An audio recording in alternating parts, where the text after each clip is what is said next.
Hey everybody, welcome back to the next video in our series of building our foundation and base for our brand new 20 by 40 carport / tractor shed. In the last video we built our batter boards and did our layout lines. In this video we are going to be using the auger on the back of our tractor to drill our holes in the ground for our footers and setting concrete tube forms. Let's go.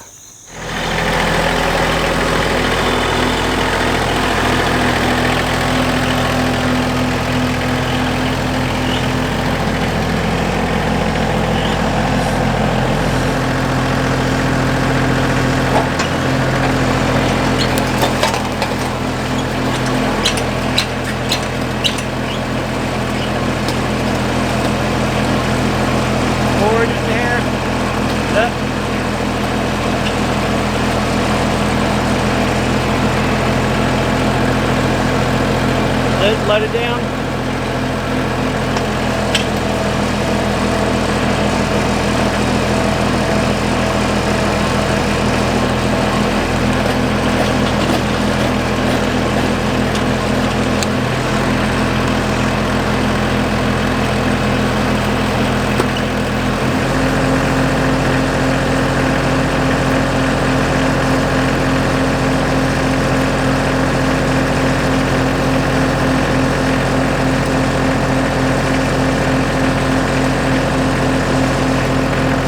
Here's your look at things, roughly real time. I may have skipped ahead a little bit on the boring parts of the camera, but not too bad. If I had to estimate, I didn't look at the time, but maybe 5 minutes for the first hole.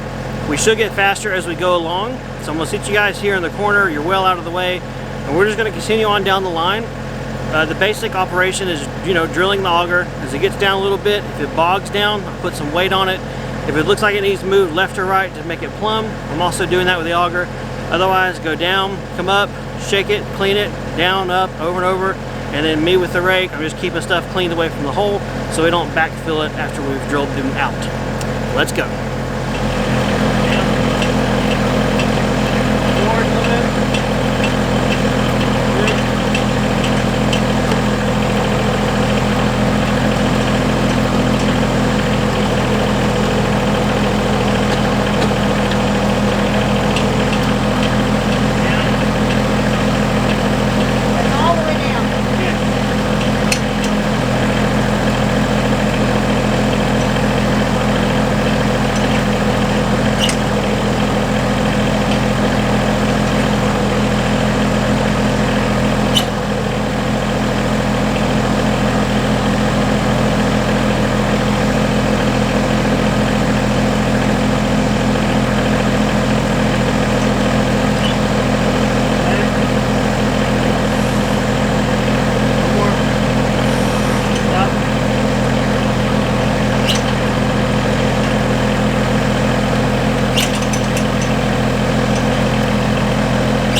We are down to our last footer here on this side, so we're almost halfway.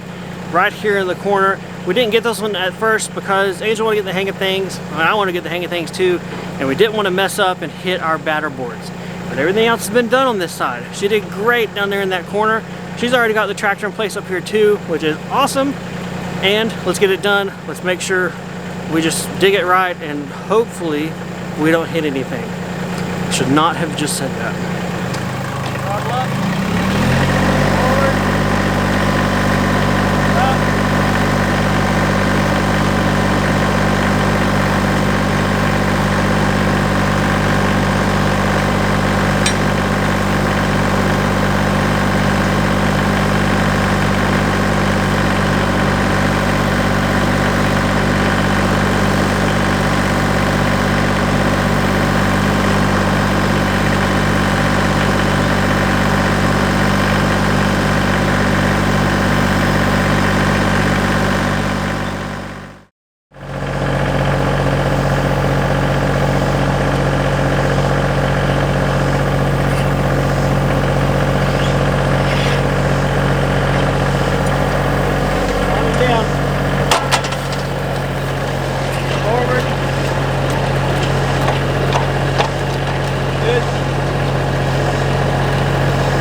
Good.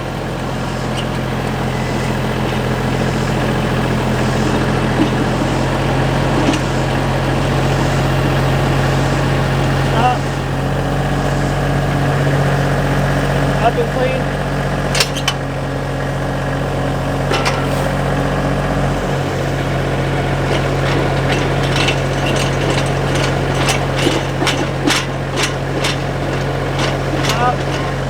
Up and clean.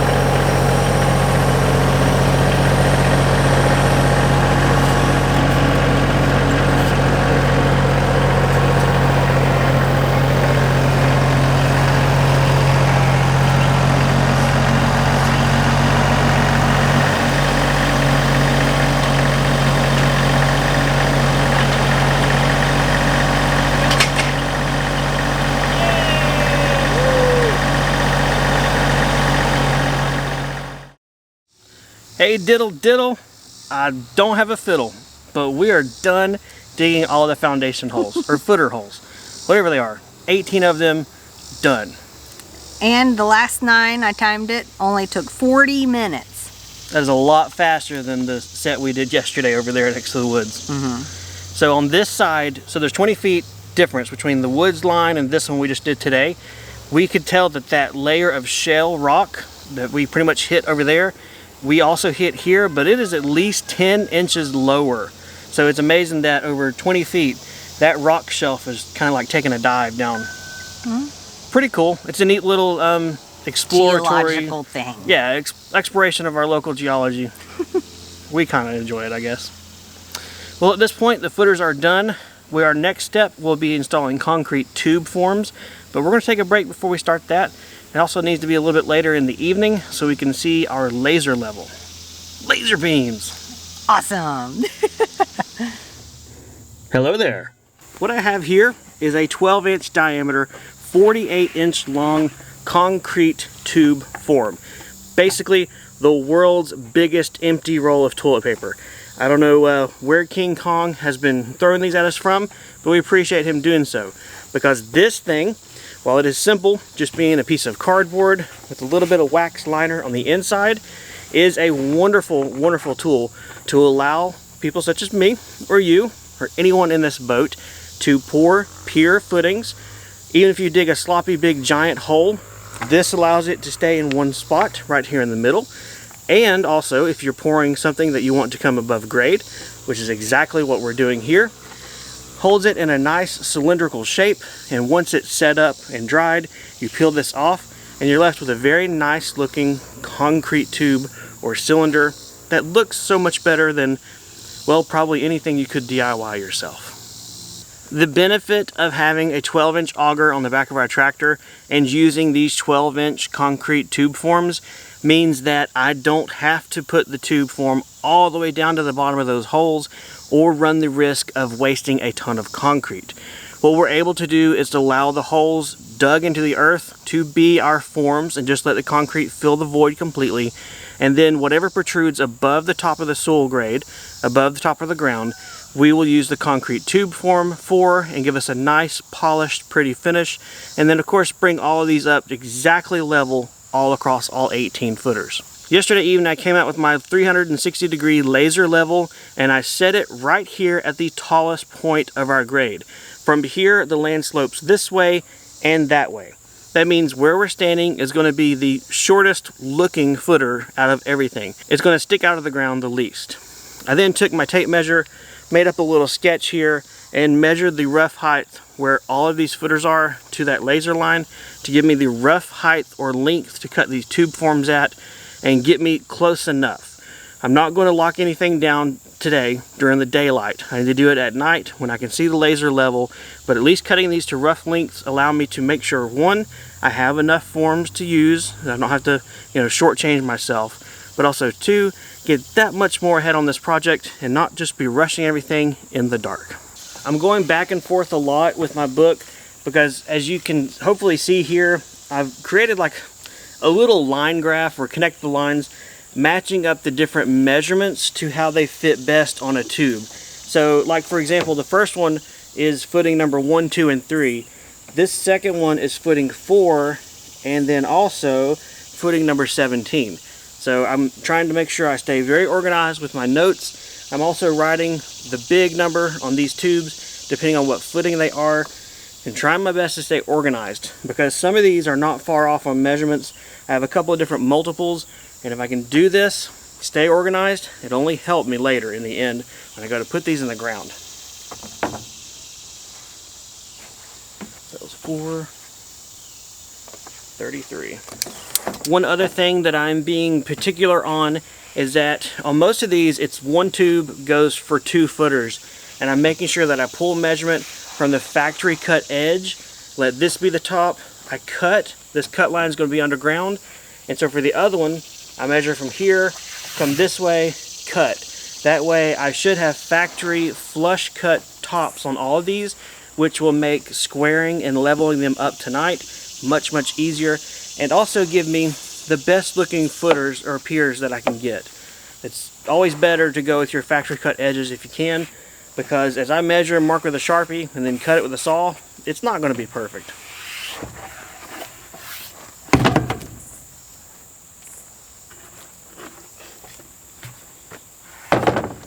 That was 4 and 17.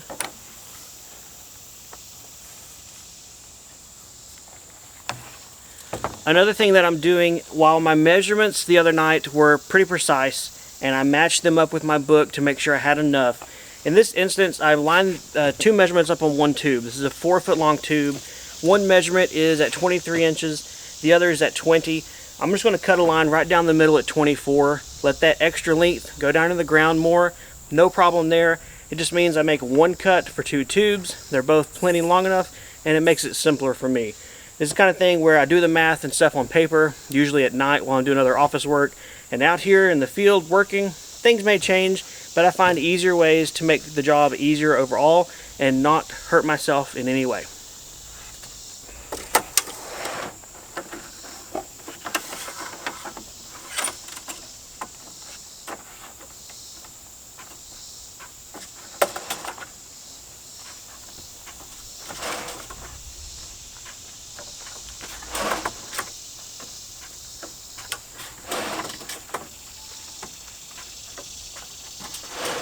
Hard to get them like completely empty. It's okay, son. They don't have to be totally done. You're getting with all of the form tubes now marked out, measured, and labeled. I can take my cordless circular saw. This happens to be a Works Nitro. little circular saw, but man, this guy's becoming my favorite. It's really lightweight. Whatever, you're not here for a tool video. So anyway, I'm gonna go ahead and cut all these tubes right on their lines with the circular saw. Then we'll start placing them out here at our footer holes. And I think there's one more step we can do while we have daylight, and we'll do that, and then probably sit around and twiddle our thumbs till close to dark.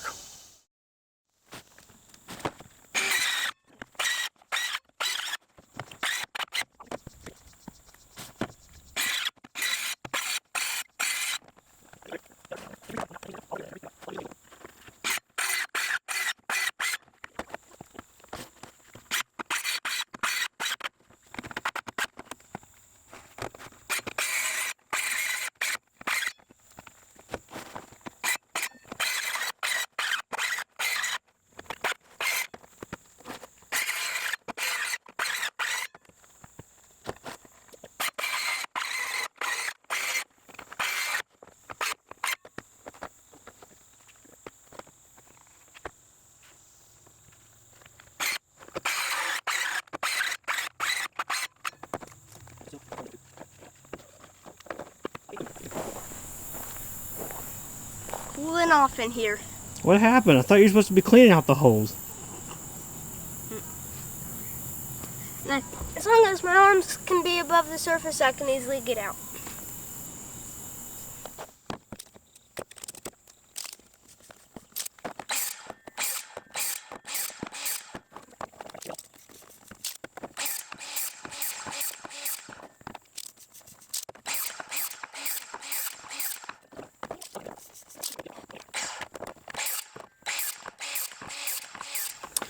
Well guys, I believe I've got all my prep work done in anticipation of tonight's awesome epic work.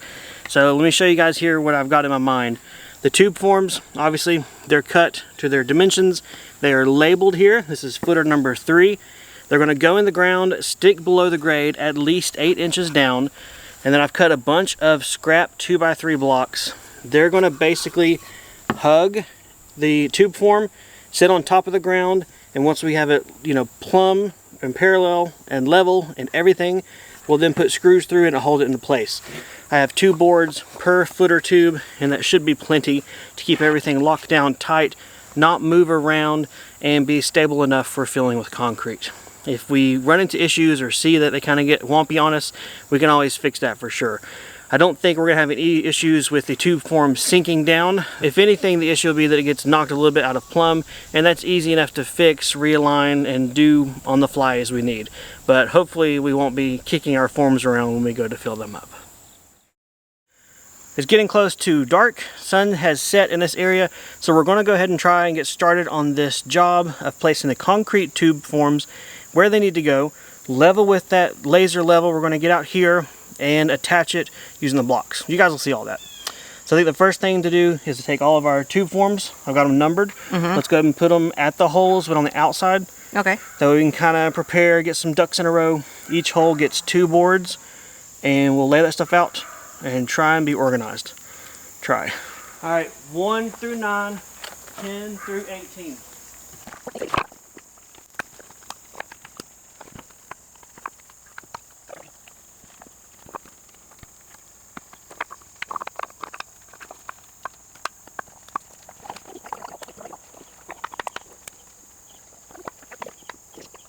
I look like a bounty hunter.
All right, it is finally good enough. We are probably within 1/8 inch, not even, okay, 1/8 inch level across 800 square feet. They are level, they are plumb, they are in line as best they can be, and we're leaving them. Keep telling yourself that. I spent a good part of yesterday evening, last night, and this morning thinking about these tube forms, the way we put them together, and I hope it's going to work. So my reason that I did the short tubes, I don't know if I've mentioned this or not, was because the cost for doing full tubes in all of the holes was going to be $400. And this was literally half the cost. This was still $200 for 9 tube forms. So I'm trying to save money where I think and I hope it's going to be okay. After having all that time to level everything and get everything done with the blocks and all that stuff, I don't know if that's an instance going to come back to bite me. I hope it's not. The forms are not super solid since they are pretty much floating. They have the blocks on the ground which will keep them from sinking at all, but they're not as locked in as I really would like. I've contemplated whether I should just scrap it all, lose $200, spend $400 more, and I just can't bring myself to do that. So I'm going to be very careful as we pour the tube forms and pour the footings, to just be careful, treat them with love and care, and be very mindful to not just trust the forms are great, dump the concrete in and run away. But all that's going to be on our next video, which, yes, it's the morning of the next day, so I'm getting ready to start that. So if you're interested in this project, if you're here from, well, I guess you are here from the future regardless, there's a link to the playlist down below. It will show you all the videos leading up to this point and the ones from here forward to the end of the project. If you got any questions or comments, leave them for us down below. Otherwise, thanks for watching, and we'll see you guys next time on the homestead.